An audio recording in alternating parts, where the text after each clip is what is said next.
A gente conversa com o presidente do Conselho Estadual de Segurança e diretor do Detran de Alagoas, Antônio Carlos Gouveia. Muito boa tarde, presidente. Um prazer recebê-lo aqui no nosso estúdio.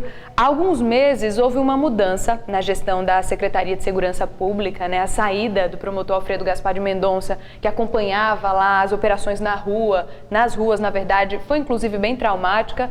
Para o CONSEG, houve um aumento na violência aqui no estado depois dessa mudança? O CONSEG, ele como um órgão deliberativo sobre a estrutura da segurança pública, tem acompanhado de perto e diuturnamente todas essas ações. Obviamente que o rompimento naquele modus operandi do Dr. Alfredo criou um sentimento de tristeza e um sentimento, inclusive, de perda em todos nós alagoanos, independente de onde estivesse. E a razão disso é essa mudança, uma nova adaptação. Entretanto, o Coronel Lima Júnior, ele tem tentado e tem conseguido manter toda aquela estrutura que trabalhava com o Alfredo. Todo o êxito da gestão do Alfredo se deu, inclusive, com ele, Lima Júnior, participando à frente da Polícia Militar, a quem aqui eu quero fazer um registro, que tem feito um trabalho diferenciado para o Estado, porque são militares que fazem a grande parte dessa estrutura. Mas a mudança, digamos assim, o comando, quando há um rompimento, ele não deixa de haver a necessidade de um prazo para a adaptação de todos.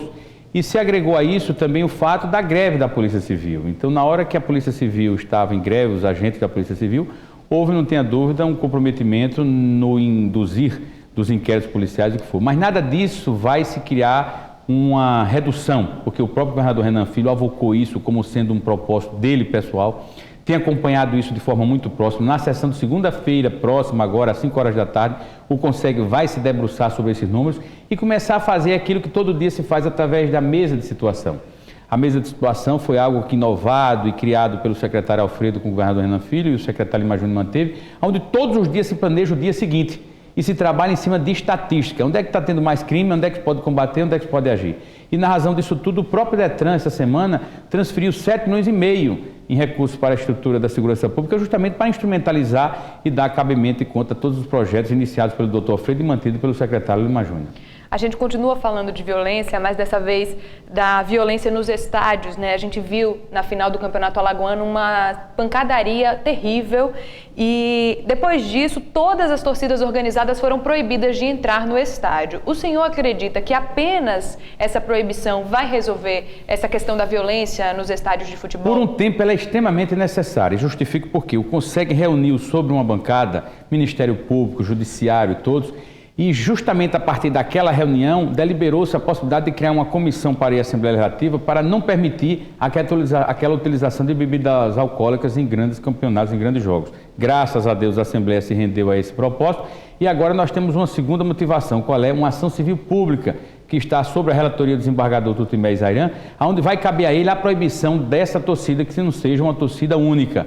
Mas isso, acredito que não seja uma resolução, mas isso é necessário circunstancialmente. Você precisa criar um ambiente e um ambiente de responsabilidade. Veja que aquele jogo foi um absurdo. As famílias não podem ter uma situação daquela de você ir a um campeonato daquele com medo de você sair numa circunstância. E lhe digo mais, no levantamento que o CONSEG fez depois daquele campeonato, depois do jogo, até a meia-noite daquele dia, 6 pessoas foram assassinadas. Veja que loucura. Então as pessoas têm uma motivação de ódio, uma motivação de disputa que não pode ser normal. Então se essa raiva, se essa situação vai contra uma pessoa, ela tem que ser banida como proibindo essa torcida. Então o CONSEG reuniu-se, o CONSEG deliberou inclusive um plano de trabalho a mais para os policiais militares que fazem aquela guarnição nos estádios. Tinham 300 policiais militares naquele dia.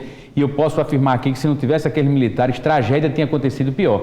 Ainda foi um choque, ainda foi um absurdo, ainda foi uma vergonha para os alagoanos, mas poderia ter sido pior. Entretanto, todo o contexto disso é um plano estratégico que o CONSEG implantou com o Ministério Público e o Judiciário, e desses pontos, 2 estão em sigilo, que a gente não quer colocar para justamente não enfraquecer o propósito. Mas esta medida de proibir a bebida alcoólica, esta outra dos militares fazerem um cordão fechando, e as medidas de reforma no estádio, já vai por si só dar uma motivação diferenciada. Eu quero agora conversar com o diretor do Detran aqui de Alagoas. Existe um projeto para reduzir o valor da ACC e também do emplacamento das tão famosas cinquentinhas, Em que pé está esse projeto? Esse projeto depende de aprovação da Assembleia. São 2 situações que o Detran tem tentado ser de forma muito ampla, proativa, mas beneficiando também a população de baixa renda que não possa ser submetida a pagar R$ 1.200 numa CNH. Os custos hoje de uma clínica, os custos hoje de um centro de formação de condutores são altos, porque ali ele tem um instrutor, ali ele tem água, luz, telefone, tem que pagar. A parte de R$ 1.200 de uma CNH do Detran não chega a R$ 200. Então o Detran vai ter que pagar por essa CNH social, porque essa diferença toda tem custos operacionais. Então eu só posso fazer isso, ou seja, renunciar à receita, se houver um projeto de lei que assim enquadre. Desde o ano passado eu fiz esse encaminhamento, o governador encaminhou para a Assembleia e queremos acreditar que o mais rápido possível seja feito. Eu clamo e louvo a Deus que isso saia o quanto antes para beneficiar esse tipo de população que precisa e necessita de ter a sua CNH. A cinquentinha é outra disposição. Existe, desde o ano passado, uma obrigatoriedade de serem emplacadas. Eu não posso fazer isso agora, porque se eu fizesse, eu ia penalizar esse cidadão que depende do dinheirinho, do trabalho dele para sobreviver, e não é justo ele chegar ao Detran e gastar R$ 500 para registrar uma cinquentinha. Então nós fizemos um projeto de lei também onde ele vai ter isenção, emplacamento, a vistoria, o IPVA, só pagando o DPVAT, que hoje é 30 e poucos reais. Então tudo isso é uma expectativa de que nesses próximos meses fique resolvido. Doutor Carlos, a gente teria outros assuntos para tratar também, mas infelizmente o nosso tempo é curto. Em uma outra oportunidade a gente conversa aí sobre outros pontos, mas eu agradeço a sua participação. Eu é que agradeço a você, Juliana. Muito obrigado. E aos seus telespectadores. Até a próxima.